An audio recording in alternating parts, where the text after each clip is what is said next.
1. Well, to begin with, I work in an organic biologic greenhouse that grows seasonal flowers and then sells them to the public. We take pride in what we do, and honestly, the manual work is calming and soothes my soul. The pride I feel for the fruits of my work shows when the cyclamens and pansies bloom in all their glory is the best part of it. As you can imagine, we have a strict protocol to assure that there isn't contact between plants, to prevent spreading of illnesses and mold, since we tend not to use chemical products. The cyclamens, is that their name? I'm Italian, and that's probably the only translation I can find, need to be placed in a chessboard formation, with the leaves distant to one of the next plants. Now, what happened to me this Monday? I was relaxing while cleaning the cyclamens, picking one plant up, removing the excess, and placing it back perfectly where it was before, spraying alcohol where mold was present, and then onto the next one. A middle-aged woman was shuffling between the counters, where we store the cyclamens, just waiting to ruin my day. She picks the plants up, analyzing them, trying to find a perfect color match between them, and then putting them down wrongly, then picking up the next, and so on. Well, I think I can pretend that this woman knows the way we store them, so I nonchalantly put them back in the right place, letting her see without words that what she's doing is mildly inconveniencing me. Then she releases the Karen in her. I see her moving away, so I continue to cure the flowers, thinking this is the end of it, and oh God, I was so wrong. After a minute or two, I hear the ahem from the other side of the greenhouse. I look up and see that the woman is waiting menacingly by the counter we use to prepare confections and transplant flowers, with her wallet in her hands. She is patting her foot on the floor, waiting and staring at me. I let out another sigh and think that, well, I can't demand that she knows where we have the cash register. I'm sorry, lady, but you have to pay by the entrance near the enclosure for the donkeys. If you want that, I can lead the way. She responds with this pretentious tone, saying, "No, I want you to bring the flowers to my car," and turns on her heels and begins to walk to her car, leaving the plants on the counter for me to take. With her perfectly marching plants in my hands, I follow her to her car. She opens the side door and is taking a long-ass time to inspect it, spurting and frowning. Did I mention that she wasn't wearing a mask? Of course she wasn't wearing one. But since we were outdoors, she has no obligation to wear one, even if we try to enforce the use while on the premises of our farm. "Young lady, I don't want to put the plants in my leather seat. I don't want to ruin them. Go get me some nylon and put them on." Why don't you open the boot of your car like a normal person? Whatever, I push the plants on the ground and say, "I'm sorry, but I can't do that. If you wish, I can give you some old newspapers." And honest to God, this lady looked at me and said, "Well, go get them." I am a truly gentle and accommodating person, and I can't grow a spine apparently because I say of course and go fetch the papers. So I turn my back on her and proceed to walk to the storage room, located after the greenhouse, and halfway through I hear a door close. Cool, I think. She put them in the trunk. I was wrong. The lady put the flowers in her car and then drove away without paying, leaving me there with a stupid look on my face, feeling guilty because I didn't think to let her pay before. But as I say, I am too accommodating. Only the dust remained while she sped off the road. My babies, poor flowers. I was only thinking about how to tell my boss that a rude woman took off without paying, when he approached me himself, saying that she has done this once before, and that I did nothing wrong and my job wasn't on the line. Just to be aware that people like this exist, and that if they can, they will abuse my kindness. 2. So this story happened last week, and I'm excited to share it all with you. A little background info. I am a first-degree black belt in Taekwondo, and I'm an instructor as well. I work alongside 2 other instructors, and we make a pretty good team. Since everything has been reopening, we continue to teach, and we had a policy that if you are vaccinated, you don't need to wear a mask when inside. Now on to the story. Though it was just me and one other instructor we'll call Instructor Man working that day, and we had just finished teaching a class of kids, so we had a few minutes of downtime. In walks EP and her kid. I didn't hear the kid talk much, so I couldn't tell if he was entitled or not. My friend went over to greet them and see whether or not they might be interested in signing up for a class. "Hello, I'm Instructor Thornevald. Are you interested in our martial arts program?"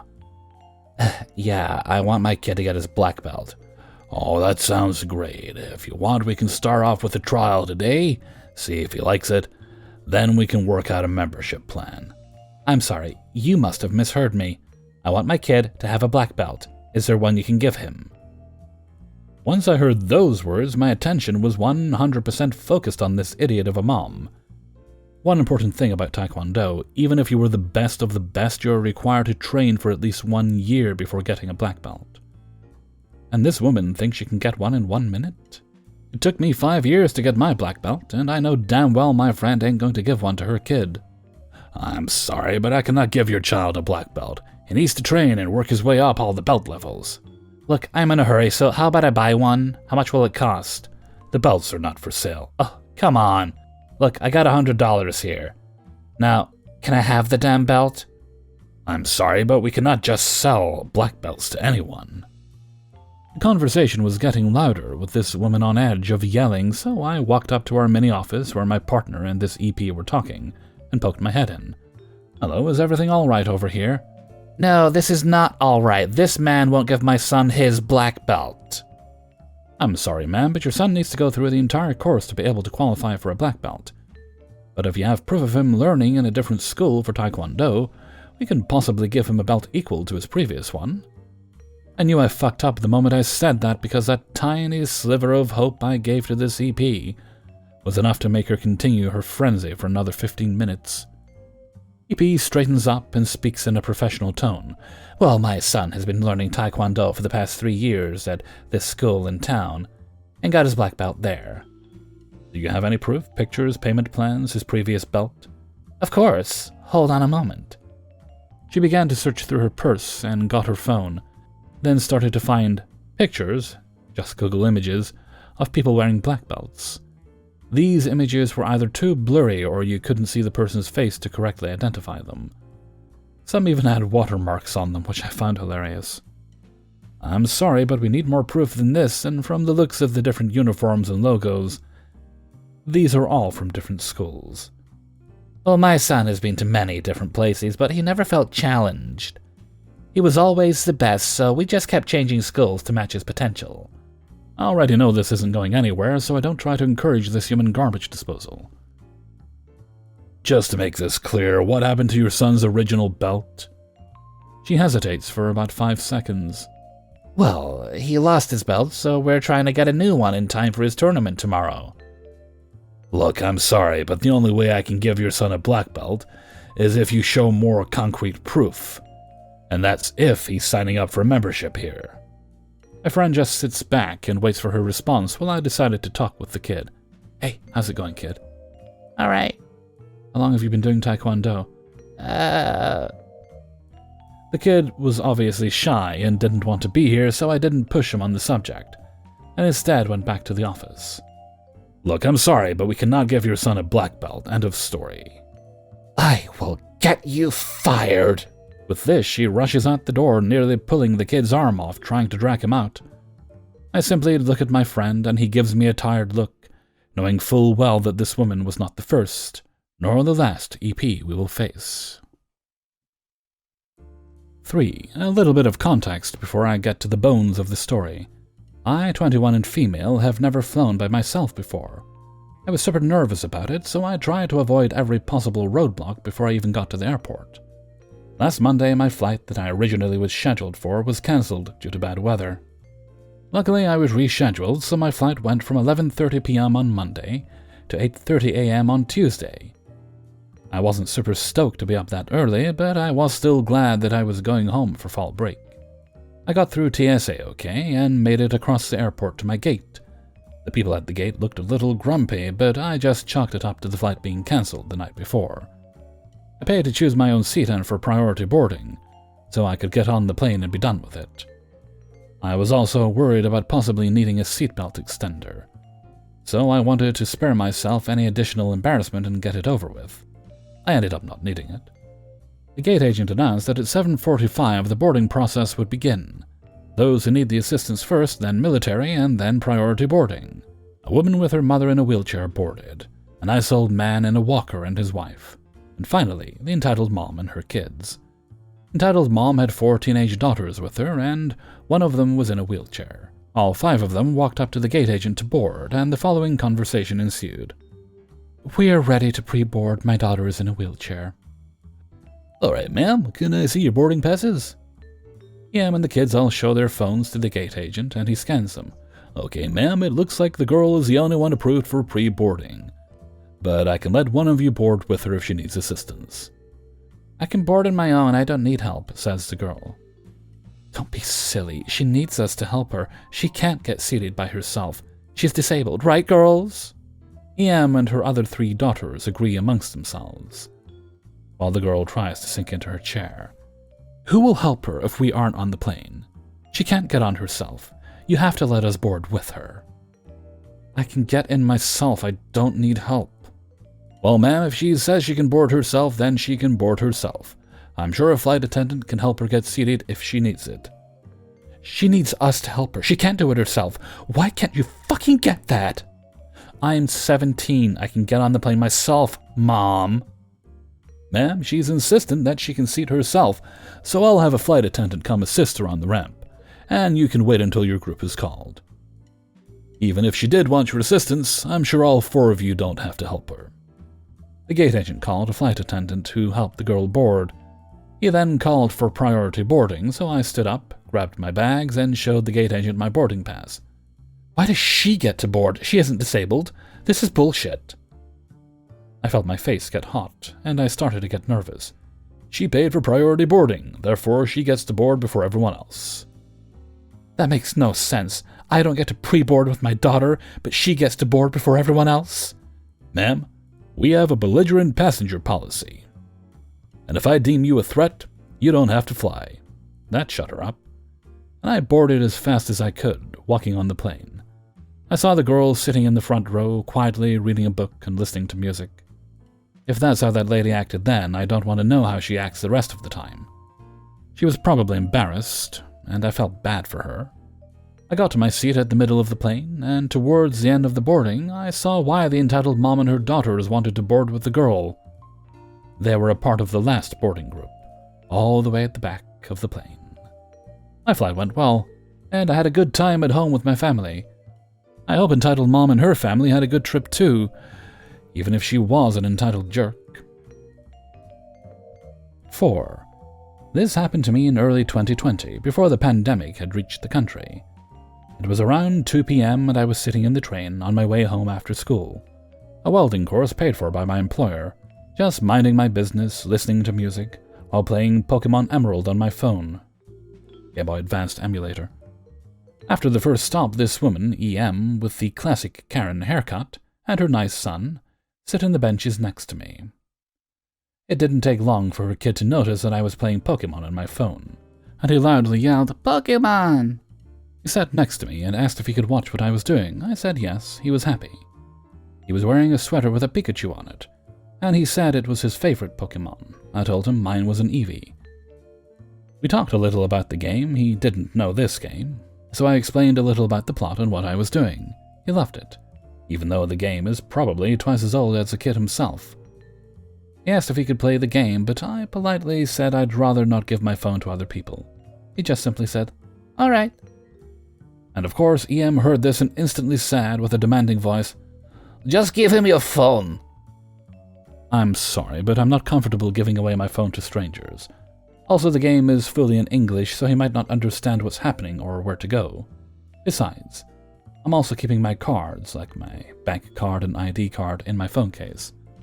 "Why does that matter? My son isn't a thief." I'm sorry, but that's not the point. But if your kid wants to play this game, I can tell you how to install it so he can play it on your phone. I thought this was a reasonable answer, but I guess I somehow offended her. She started to raise her voice. "Don't talk to me with that tone, and I will not give you my phone." I never asked you to give me your phone. I can just explain how. "Just give him your phone." "No, Mom, it's our..." "Shh." At this time, Nice Kid started to walk away from where we were sitting. He looked red with shame. It's obvious this isn't the first time EM made a scene in public with Nice Kid around. I say in a polite voice, "Your son says it's all right. We can just continue how we were playing together earlier." "No!" EM stepped forward and tried to snatch my phone from my hand.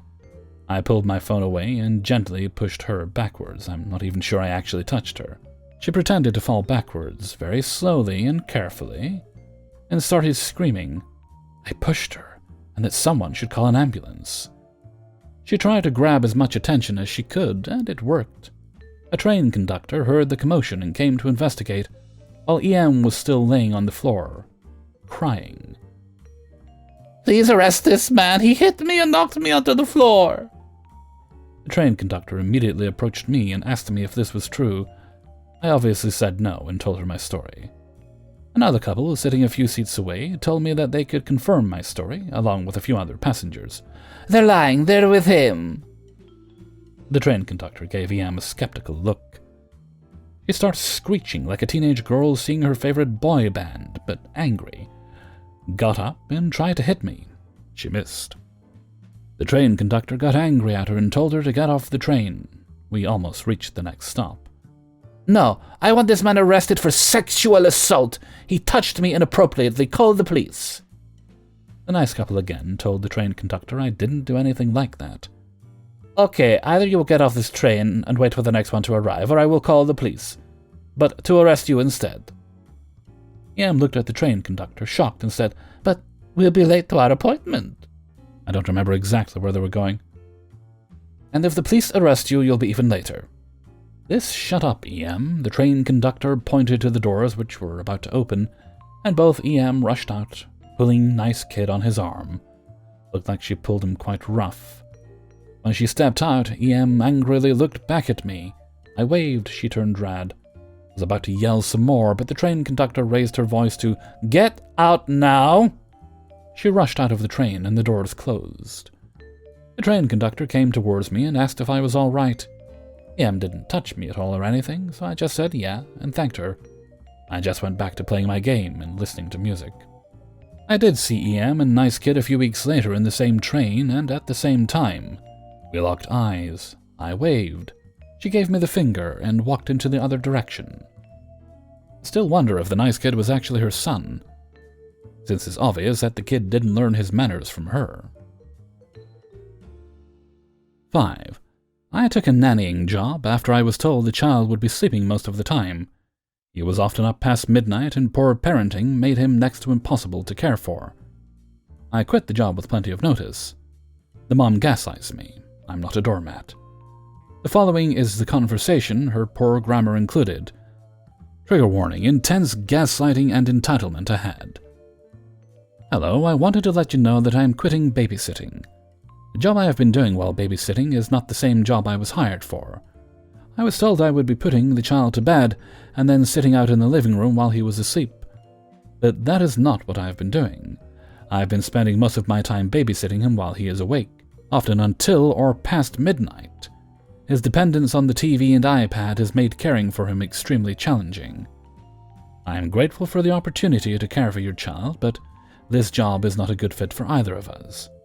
For the 3 nights I worked this past weekend, I am owed $225, $75 a night. I would appreciate if you Venmo that to me as soon as possible." "Alright, I'll send it on the 15th. Hey, I have a lot going on, no earlier. But perhaps next time you consider figuring out your strategies or having a meeting to help develop a routine for the child before complaining and quitting. I understand you want to quit, but when it comes to kids, each caregiver has to establish trust and relationship with the child." I read his story and sat next to him until he slept. I've been working with kids for over 10 years now and strongly focus on their social developmental growth. If you're thinking of doing this in the long run, maybe consider taking some child development courses to help back up your statement plan and salary. Lastly, keep in mind, I used my gas to drop you off when technically I didn't have to, but good luck. Keep an eye out for that Venmo on the 15th. Wow, my thoughts. If money for gas is an issue, then why not bring that up during the interview process? Don't act like I should be grateful for the 5 minutes you spend driving me home, when it was discussed in the terms of my employment. And for the childcare stuff, oh boy, this has shown me that working in daycare does not make you competent enough to care for your own child. You completely ignore what I said about the iPad, but I expected that. Also, if we were to have a meeting to bring up issues, the only solution we could work towards would include changing her parenting, not me making adjustments to my childcare. A meeting between the two of us would not have helped her parenting or made my job better. I have a rant down below. Skip if you don't like listening to long rants. She told me to take a child development course, and she's been working in childcare for 10 years. That's a bit ironic, as you would think someone who has that kind of education and experience would not send their child to bed with an iPad. I don't have formal education or experience in childcare. What I do have is experience working with children of a similar age who don't go to bed with an iPad, and who don't throw food on the ground, and who don't slap or bite me. This child has little to no interest in playing or doing anything that wasn't his iPad or watching YouTube on the TV. He was hyper and starved for attention. He had no idea how to cope with the absence of extremely high levels of stimulation. I was hired under the impression that she would feed him dinner and bathe him, and I would put him to bed and sit in the living room for most of the night while she was at work. We agreed that I would provide my own transportation to work, but as I was getting off so late, 2 a.m. to 4 a.m., she would drive me home or pay for an Uber or Lyft. My normal rate is $15 an hour for one child. Her and I both live in one of the most expensive areas in the US. I have been consistently babysitting for over 3 years with several families, and I'm still very close with most of them. I have experience in childcare. I charged her below the market rate at $10 per hour because I thought I would be spending most of my time there not directly caring for the child. She advertised the job as super easy, and it was not what was advertised. The kid would not eat dinner, and then was nearly impossible to dress or brush his teeth. Any activity that didn't involve a screen was either boring, or he would make it next to impossible to do by treating it like a game. Getting him dressed? Time for him to roll around on the floor and grab his clothes and not let me take them off. Brushing teeth? Time to bite his toothbrush for the next 20 minutes while I attempt to brush his teeth. I want to make it very clear that I am not expecting to babysit an obedient robot. I am aware that children are full of energy and aren't many adults. My issue is with the obvious cause of his behavior. I try to implement positive redirection and validate his feelings, for example. I attempted to get him to stop biting his toothbrush by telling him, "Let's make silly faces in the mirror for 30 seconds, and then I need you to focus really hard for me so we can brush your teeth." He went right back to biting his toothbrush after the silly faces. He refused to eat dinner. He expected to be able to play on his iPad during dinner. Of course, he wouldn't eat his dinner, he would just play on the iPad or watch YouTube. I would encourage him to eat and explain that he would be hungry later if he didn't. I tried making a game out of it, none of that worked. One night he barely touched his dinner. During the night he came out 4 times saying he was still hungry, and he had not gotten any sleep at this point since he was still in bed on his iPad. I fed him snacks and let him know that it was bedtime. He didn't end up falling asleep until around midnight. The next night, I decided to limit the technology during dinner so that he would actually eat. Over the next hour, he ate maybe 5 bites of food. He hit and bit me, he threw food on the floor, and he flung his body around. He would drop to the floor and bang his head on things or jump off the back of the couch. At one point, he stood up on the back of the couch and prepared to jump off. Before he jumped, he turned to me and asked, "Do you want me to die?" I was shocked. My best guess is that his warped perception of death is due to the playthrough style of the video game videos he watches. I was about to call the mom and quit right then and there. Other things in that house made me uncomfortable, especially how she treated her dogs. She got one of her dogs registered as an emotional support animal. It's not, so that she could keep it in her apartment even though that breed of dog is not allowed. She told me she got a letter from her doctor saying she needs the dog for emotional support. She's encouraged me to use a shock collar on the dog. No. She literally told me during the interview to put him to bed with his iPad.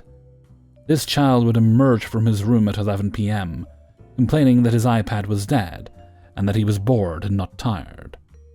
I will admit I was not perfect. I should have spoken up during the interviews and on the drives home about certain things that made me uncomfortable. But speaking up about that felt like I would be criticizing her parenting. She later did pay the $225 in full on the date she said she would pay it.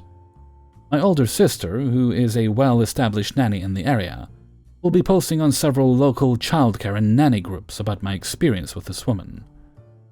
She will not explicitly say not to work for this woman, but she will share my experience of working for her. I don't want any legal action to happen, so I will make sure my sister doesn't take it too far. However, I'm really not worried. In the meantime, I'm going apple picking tomorrow with several families that I used to babysit for, and whom I respect immensely and get along with exceptionally well. Hey everybody, Hellfreezer here, and thank you very much for listening to the Impractical Proudness of Parents. Hi Pop, episode 75, and thank you very much to everybody who allowed me to use their stories in this video. If you enjoyed the video, then please do like and subscribe. Comments are also appreciated. Narrowly avoided a very awkward moment earlier. I was putting away groceries and I thought, hang on, I'd better check how much power I have left. I top them up once every 2 months just because that's what I do. It's easier for me to do it that way. And I couldn't remember if it was this month or next month I got done again. It turns out it was this month because I looked and I was like, okay, it was only £9 left in it, which would do me a couple more days at least. But I didn't want a repeat of what happened a couple of months prior, where I'd woken up, I was sitting on the sofa having breakfast, I was watching, what was I watching? Oh, right. I was watching this surreal thing, quite well done, but still surreal, where there was a musical of Only Fools and Horses, and I didn't even know that existed. Surprisingly well cast for people that weren't the original actors, but, you know, still.